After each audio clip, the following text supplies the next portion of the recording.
पहले ही दिन जब लड़की अपने परिवार में वापस लौटी तो उसने तुरंत महसूस किया कि उसकी सौतेली बहन बहुत घबराई हुई है। लड़की ने पूछा कि आखिर उसने ऐसी कौन सी गलती की है, लेकिन उसके दोनों भाइयों को लगा कि वह बस अपनी सौतेली बहन से जल रही है। उन्हें क्या पता था कि लड़की के पास आत्माओं को देखने की एक खास शक्ति थी। उस रात लड़की को घर के अंदर एक आत्मा का एहसास हुआ। उसने तुरंत एक ताबीज वाला कागज हवा में फेंका। अगले ही पल उसके सामने एक आत्मा प्रकट हो गई। लेकिन लड़की ने देखा कि वह महिला अपने जीवन में बहुत अच्छे काम कर चुकी थी। वह समझ नहीं पा रही थी कि इतनी अच्छी इंसान की मौत आखिर कैसे हुई। तभी आत्मा ने सच बताया। उसने कहा कि वह कभी एक अमीर परिवार की बेटी थी, लेकिन उसकी सबसे करीबी दोस्त चुपके चुपके उसके मंगेतर से प्यार करने लगी थी। सगाई की बात पता चलने के बाद उस दोस्त ने उसे शहर के बाहर एक विला में बुलाया और मौका देखकर झील में धक्का दे दिया। और वह दोस्त कोई और नहीं बल्कि लड़की की अपनी सौतेली बहन थी। तभी लड़की को समझ आया कि उसकी सौतेली बहन इतनी बेचैन क्यों दिख रही थी। लेकिन उसी समय आत्मा बहुत कमजोर होने लगी। लड़की समझ गई कि वह जल्द ही पूरी तरह गायब हो जाएगी। इसलिए उसने एक मंत्र पढ़कर आत्मा को एक अंगूठी के अंदर सील कर दिया और वादा किया कि वह उसे इंसाफ दिलाएगी। मगर आत्मा ने कहा कि वह सिर्फ आखिरी बार अपने परिवार को देखना चाहती है। अगले दिन लड़की ने गणना करके आत्मा के मंगेतर का पता लगा लिया। उसने उस आदमी से कहा कि उसकी मंगेतर अब इस दुनिया में नहीं रही।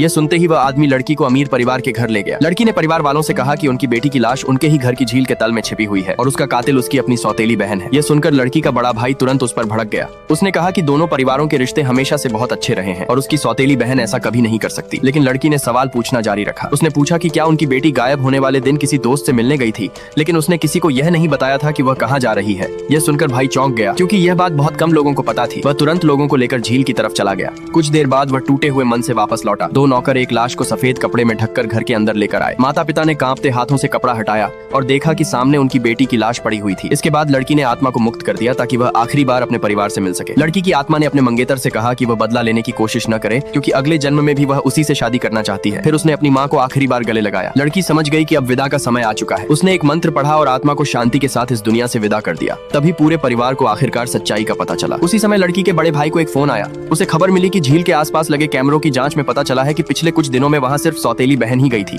ये सुनते ही सौतेली बहन के चेहरे का रंग उड़ गया।